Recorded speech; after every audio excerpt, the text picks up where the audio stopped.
Ini tidak ribet dan setelah itu kita tinggal tunggu panen saja. Tidak ada perawatan khusus. Juga kita tidak perlu greenhouse yang selama ini dipakai di hidroponik. Assalamualaikum warahmatullahi wabarakatuh. Halo guys, kami petani Banyuwangi. Ini tengah berada di Desa Kanigoro, Kecamatan Pagelaran, Kabupaten Malang, bersama dengan Pak Basiri. Beliau adalah petani penggagas hidroganik. Apa itu hidroganik, dan semoga bisa menarik minat kita, terutama generasi muda milenial untuk bertekun di dalam dunia pertanian. Jadi hidroganik ini adalah salah satu sistem budidaya yang kita kembangkan di Bengkel Mimpi. Dengan Pak di sini kita namakan Bengkel Mimpi.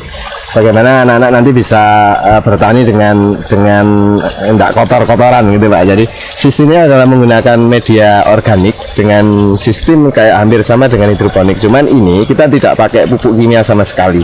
Jadi kita menggunakan bahan dari alam, bahan organik dan mikroba yang menjadi sumber nutrisi dari tanaman itu. Sistem tanam dari padi hidroganik ini adalah sistem tabela, tanam benih langsung. Jadi ini usianya 10 hari Pak. Jadi ini kita tanam dari gabah, dari setelah 10 hari bisa kita pindah ke instalasi seperti ini. Karena semuanya kita gantungkan sama alam. Ini full organik, full organik bisa ya, termasuk medianya full organik. Nah, untuk instalasi ini kira-kira berapa juta Pak? Ini kalau satu instalasi kira-kira menghabiskan hampir 10 juta Pak. Dan punya masa hampir 10-12 tahun. Dengan luasan yang seperti ini, hubungannya dengan pertanian konvensional dibandingkan seperti apa Pak? Perbandingannya hampir kita punya 1/4 hektar seperti ini sama dengan 1 hektar konvensional dari hasil padinya saja ya. Tapi kalau kita bandingkan dengan hasil ikannya mungkin bisa 3-4 hektar Pak perbandingan 1/4 itu. Karena ikan satu ini kan bisa 2 kintal Pak. Kalau sistem yang 1 meter, kalau yang 2 meter bisa 3 kintal. Pak Bas, ini bisa dijelaskan bagaimana proses pembuatan hidroganik dari awal sampai dengan proses seperti itu? Jadi hidroganik itu kan kita membutuhkan instalasi semacam ini dengan panjang 12 meter, lebarnya 2 meter, di atasnya adalah instalasi untuk tanaman padi, di bawahnya kolam. Dengan untuk penanaman kita butuh media, makanya kita namakan hidroganik karena kita memakai media bahan organik. Jadi ini adalah campuran arang sekam sama pupuk organik dengan perbandingan arangnya 1, pupuknya 3. Jadi perbandingannya yang banyak pupuknya. Setelah kita campur seperti ini, kita tinggal butuh cup seperti ini. Ini adalah cup, ini ukurannya 8,5, tingginya 12,5. Kalau kita cari di toko ini adalah bungkus gelasnya pop es biasanya ya. Bisa dari limbah. Dari limbah-limbah kita manfaatkan limbah karena kita butuh banyak, sekarang kita beli baru. Jadi ini kita lubangi, kita pakai solder ini, sudah dilubangi seperti ini, dan ini kita gunting seperti ini, dan kita pakai namanya kain flanel. Ini bisa digunakan, kita bisa beli baru, atau mungkin kita pakai kain bekas atau bekas kaos atau karpet bisa dipakai. Bisa dipakai ya? Iya, yang penting kain. Ini kita masukkan seperti ini. Ayo coba masukkan, sama bantu saya. Seperti ini. Setelah itu kita masukkan saja seperti ini. Nah, masuk. Nah, sudah penuh, baru kita langsung tabela, tanam benih langsung. Nanti kita lubangi di sini, terus bijinya kita masukkan di sini 3-4 lah ya. Kita relatif saja, tutup. Setelah itu kita biarkan sampai 10 hari. Setelah 10 hari dia akan sudah besar seperti ini. Nah, ini adalah 10 hari, siap kita pindah ke instalasi seperti ini. Monggo. Ini gini Pak, nah harus masuk total semua. Karena itu untuk penyerapan airnya Pak. Pak Bas, ini saya kan baru pertama kali ini datang ke sini. Saya melihat metode yang jenengan pakai ini, saya sangat tertarik Pak. Saya lihat metode ini tidak kalah dengan teknologi yang dari Jepang.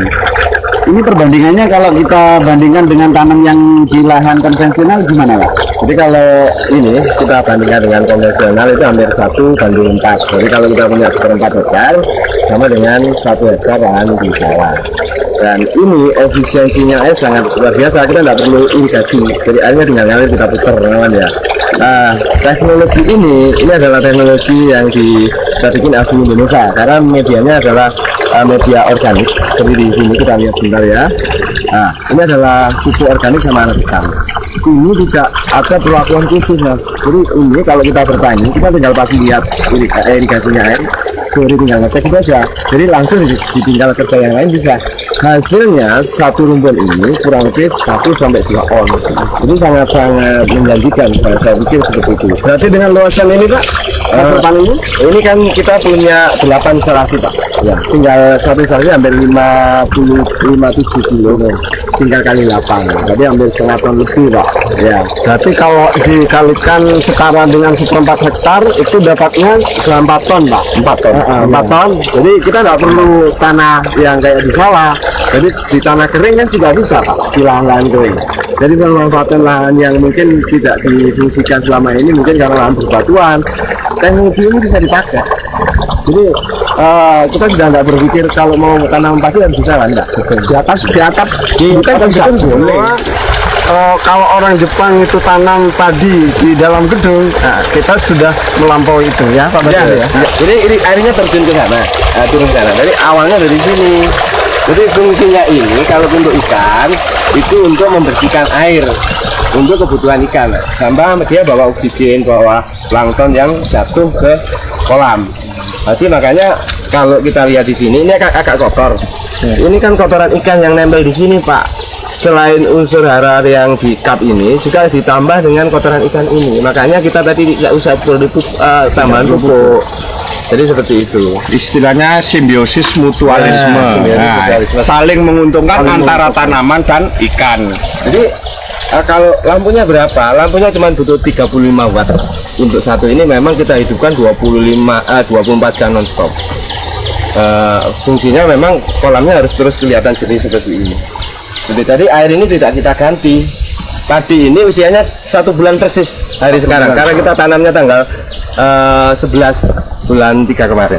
Kita buka ya, biar tahu. Nanti kita matikan dulu instalasinya.